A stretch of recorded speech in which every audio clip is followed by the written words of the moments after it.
Audio Jungle.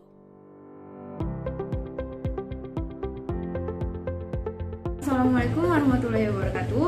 Perkenalkan, nama saya Diana Naska. Saya mahasiswi semester 5 jurusan Hukum Ekonomi Syariah Fakultas Syariah dan Hukum UIN Sumatera Utara. Di sini saya akan membahas tentang kontra bisnis. Apa itu kontra bisnis? Apa saja asas-asas kontra bisnis dan apa saja hal-hal yang menyebabkan terhapusnya suatu kontrak, serta hal-hal yang berkaitan dengan kontra bisnis. Yang pertama, langsung saja saya bahas tentang pengertian kontra bisnis. A. Pengertian kontra bisnis.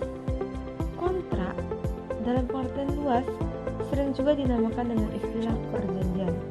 Kontra adalah di mana dua orang atau lebih saling berjanji untuk melakukan atau tidak melakukan perbuatan tertentu, biasanya secara tertulis. Para pihak yang bersepakat mengenai hal-hal yang diperjanjikan berkewajiban untuk menaati dan melaksanakannya, sehingga perjanjian tersebut menimbulkan hubungan hukum yang disebut perikatan. Kontrak dapat menimbulkan hak dan kewajiban bagi para pihak yang membuat kontrak tersebut. B. Asas-asas kontrak. Yang pertama adalah asas kebebasan berkontrak. Menurut ketentuan pasal 1338 ayat 1 KUH Perdata, semua perjanjian yang dibuat secara sah berlaku sebagai undang-undang bagi mereka yang membuatnya.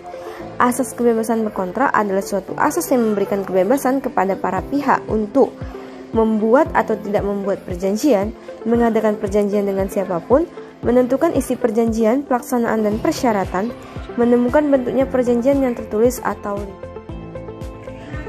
Yang kedua, asas konsensualisme. Dalam pasal 1320 ayat 1 KUH Perdata, ditentukan bahwa salah satu syarat sahnya perjanjian yaitu adanya kesepakatan kedua belah pihak.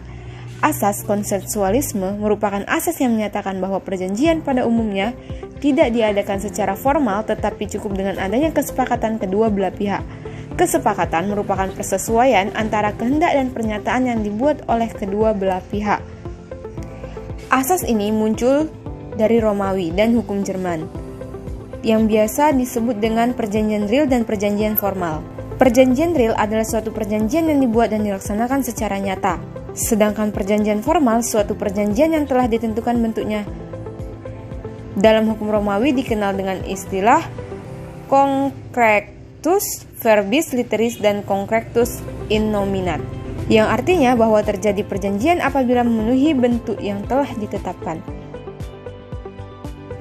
Asas Pacta sunt servanda disebut juga dengan asas kepastian hukum. Asas ini berhubungan dengan akibat perjanjian. Asas ini juga merupakan asas bahwa hakim atau pihak ketiga harus menghormati substansi kontrak yang dibuat oleh para pihak.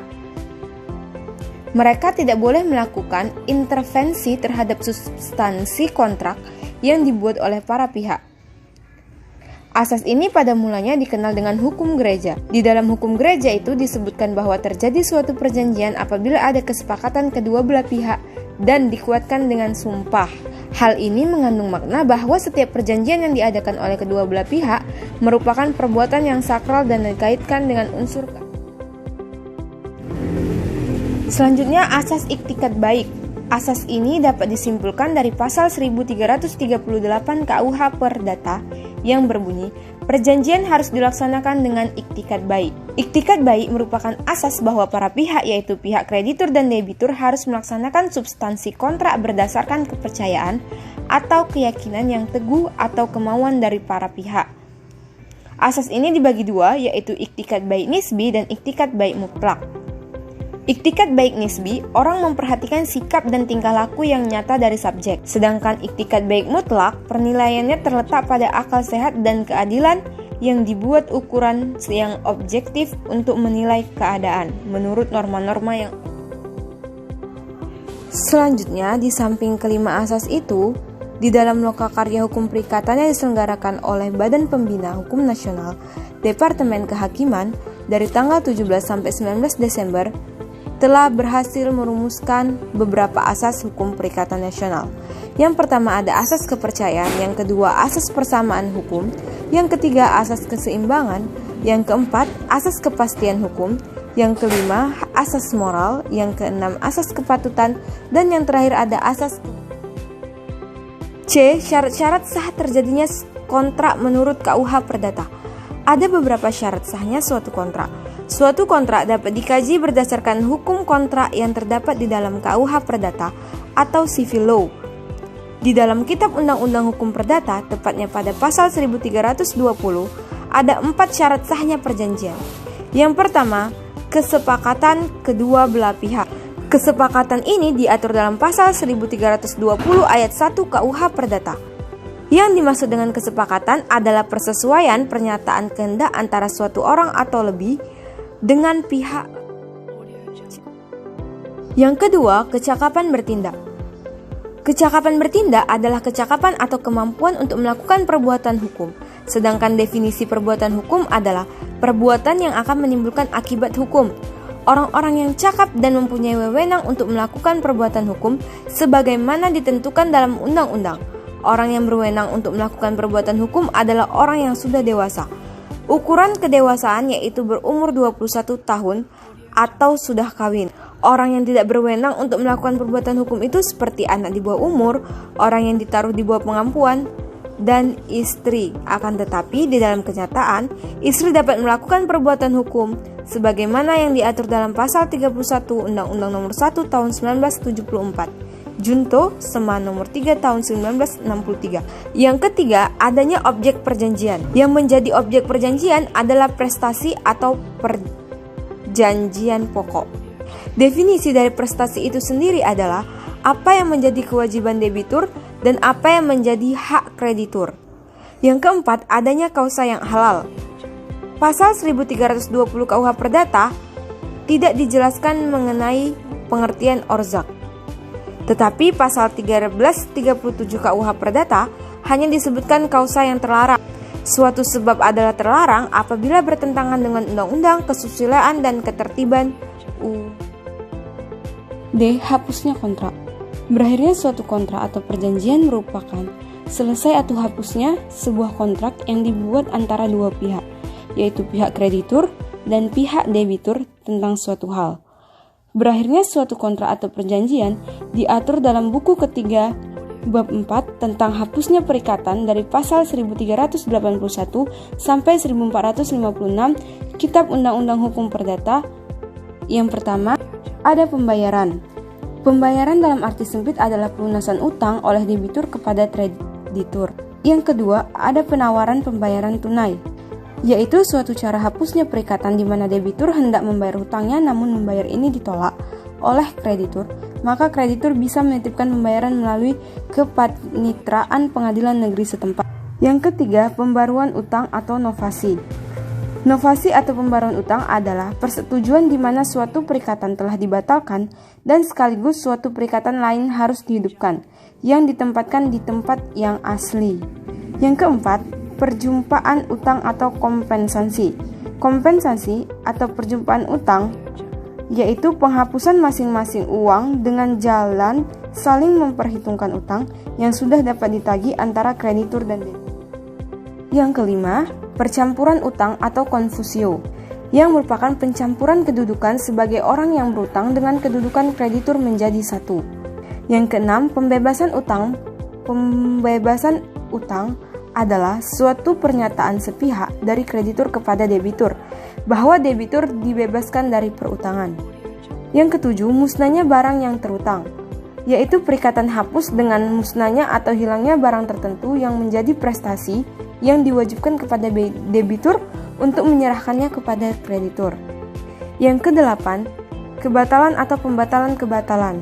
Ada 3 penyebab timbulnya pembatalan kontrak, yaitu adanya perjanjian yang dibuat oleh orang-orang yang belum dewasa dan di bawah pengampuan, tidak mengindahkan bentuk perjanjian yang disyaratkan dalam undang-undang, dan adanya cacat kehendak. Cacat kehendak yaitu berupa kesalahan, penipuan, paksaan, dan penyalahgunaan keadaan dalam pembuatan perjanjian. Yang kesembilan, berlakunya suatu syarat pembatalan syarat adalah suatu syarat yang bila dipenuhi akan menghapuskan perjanjian dan membawa segala sesuatu pada keadaan semula, seolah-olah tidak ada suatu perjanjian. Yang ke-10, lewat waktu atau daluarsa. Jangka waktu berakhirnya kontrak tidak ada yang sama antara satu dengan yang lainnya. Penentuan jangka waktu ini dimaksudkan bahwa salah satu pihak tidak perlu memberitahukan tentang berakhirnya kontrak, karena para pihak telah mengetahui waktu kontrak berakhir. Yang kelima, prestasi dan wan prestasi dalam suatu kontrak. Yang pertama, prestasi atau performance. Prestasi dalam suatu kontrak adalah melakukan atau melaksanakan secara keseluruhan isi dari kontrak yang telah disepakati. Bentuk atau wujud dari suatu prestasi pada kontrak diatur dalam pasal 1234 KUH Perdata. Yang pertama, memberikan sesuatu, yang kedua berbuat sesuatu, dan yang ketiga tidak berbuat sesuatu. Selanjutnya, wan prestasi atau ingkar janji dalam suatu kontrak adalah salah satu atau semua pihak yang terkait dalam satu kontrak tidak melakukan suatu kewajiban atau prestasi yang tertulis dalam kontrak yang telah disepakati bersama. Bentuk dari wan prestasi atau ingkar janji diatur dalam pasal 1243 KUH Perdata. Yang pertama, wan prestasi karena tidak melakukan kewajiban sesuai kontrak. Yang kedua, wan prestasi karena telah melakukan kewajiban sesuai isi kontrak. Yang ketiga, wan prestasi karena tidak sepenuhnya melakukan kewajiban sesuai isi kontrak. Yang keempat, wan prestasi karena keliru atau lalai memenuhi kewajiban. Force majeure. Force majeure adalah keadaan kahar, yaitu keadaan yang terjadi di luar kemampuan manusia sehingga kerugian tidak dapat dihindari, seperti adanya keadaan bencana alam. Force majeure secara harfiah memiliki arti kekuatan yang lebih besar. Secara umum, yaitu sejumlah peristiwa dapat digolongkan ke dalam force majeure selama mereka terjadi tanpa terduga, terjadi di luar kuasa pihak-pihak yang terkait dan tidak dapat. Penyelesaian suatu kontrak.